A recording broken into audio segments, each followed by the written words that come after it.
आज हम आपको कैमखानी परिवार की एक ऐसी सदस्य के बारे में बताएंगे जो आईएएस में शामिल होने वाली राजस्थान की दूसरी मुस्लिम महिला बन गई हैं।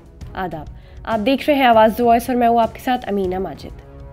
कैमखानी मुस्लिम समुदाय की सदस्य फरहा ने 2016 में भारत की सबसे tough civil service exam UPSC में सफलता हासिल की और 26 साल की उम्र में 267वीं रैंक हासिल की।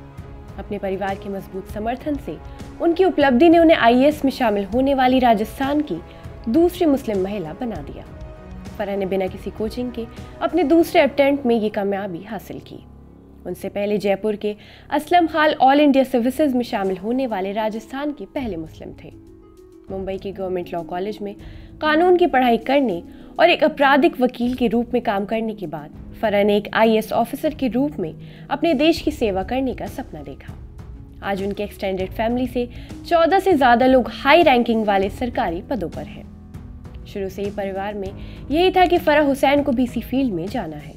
अपने पिता और पारिवारिक माहौल को देखते हुए उन्होंने भी आईएएस ऑफिसर बनने और भारत की सेवा करने का फैसला किया।